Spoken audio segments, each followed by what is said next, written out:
So I'm a business owner just like you are, so I get it. I get having 50 million things on your to-do list that you know that there's no way you're ever going to have the time to finish them all. So if you're anything like me, you end up having to prioritize those things on your list. So I tend to prioritize things by crucial, not crucial. So the things in my crucial bucket end up being those things that are time sensitive or the things that I recognize as being so critical to the success of my business that they really need to be in that crucial immediate attention bucket. Things like when I first got my first client, right? I didn't have a way to collect the payment. So all of a sudden my payment and proposal system, crucial because I need to collect those payments. Or the CRM system that I've been kind of kicking down the road, but then I realized that I had all these prospects that were kind of falling off the radar because I wasn't good at following up. And so, yeah, CRM system kind of became crucial because it's critical to the success of my business.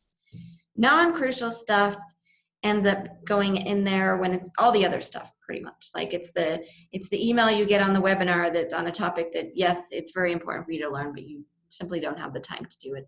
Or the SEO course that you maybe got bookmarked on lynda.com that, yeah, I know, I understand that SEO is important to my business, right? I need people come to my website, but don't have time for it. So it ends up in my non-crucial bucket.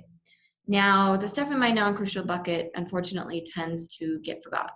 So the goal of this course really is to help you see that the profit first cash management system needs to end up in your crucial bucket. Even though it may not seem like it's a time sensitive thing to worry about, it is definitely critical to the success of your business. So it needs to be up in that crucial bucket. So in this video, we're going to start off by answering the question of why you should care about profit first. We are going to answer that question with the biggest reason why you should care about profit first. So we're going to start out by talking about a business story, and this happens to be my business story. But I think there's a lot of commonality in my business story compared to other people. So my business story started out by me working at a 9-to-5 job, and I was pretty happy there for a lot of years, worked there a lot of years. And I got paid really well, so it means I had money to buy a nice house, the cars, all the fun stuff that you need, take a vacation every once in a while, right? Had enough money. I had a really flexible schedule, which is really nice. So for me, the money and the time flexibility wasn't really what kind of kicked me into start my business mode. It really was getting close to hitting 40 and looking at my life and thinking, what have I actually done? Like the stuff I've been doing for the last 12, 14 years, hasn't really made a difference in people's lives. I mean, cranking out a tax return, what does that really do in the grand scheme of people's lives? So for me, it was really just looking and thinking, I think it's time for me to do something more in the world. Try to do something that maybe makes a difference in the world. So I was in that mode of let's figure out what I need to do, right? And I had this brilliant idea that I could start my own business. It's going to be great, right? I can decide what services I'm going to offer. I'm going to make more money, right? All this great stuff that's going to be freedom, because starting a business means freedom. So for me, my freedom was I was going to make more money, even though I was making pretty good money. I was going to make more money. I was going to have, so I was going to have that finance, and I was going to have financial freedom, which ultimately meant that in 10 years, I could build my business up, and in 10 years, I could sell it, and then I can go do whatever I want to do, which is a couple different things. It could be opening up a Lego store with my boys. It could be teaching disabled kids how to play a musical instrument. The world, all the possibilities in the world of the things I could do if I had financial freedom. So financial freedom was top of my list for my freedom dream.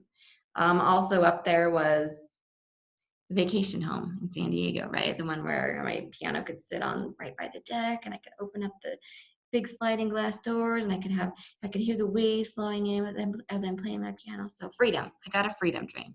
I'm sure you have a freedom dream too. Otherwise you wouldn't have started your business. So the reality is when I started my business, I realized that it's kind of hard. There's a lot of stuff that I have to do that I don't particularly want to do. I have to learn how to do sales and marketing and admin crap that I don't want to do. And I have to do, well, the client work, obviously I want to do that, right? But I got to do that, and I got to balance all this stuff. And then I've got to do accounting. So I'm going to let you in on a little secret.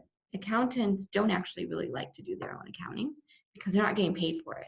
So me, I've got my own business accounting that I've got to add on top of this. And yeah, it's kind of fun. I was learning a lot of new stuff at first, right? I mean, lynda.com became my best friend because they have all kinds of courses on there of stuff I could learn. I learned how to become the Office 365 admin person. I learned how to create my own website, learned how to get a domain and open up my company. All these things that are fun at first, and then they start piling up and you're like, this kind of sucks. So that's stress mode, but what's getting you through it is really the freedom, right? The dream of financial freedom. One day I'm going to be able to do what I want to do, right? 10 years down the line, remember? Sell my business and I can do whatever I want, right? That freedom, freedom, freedom.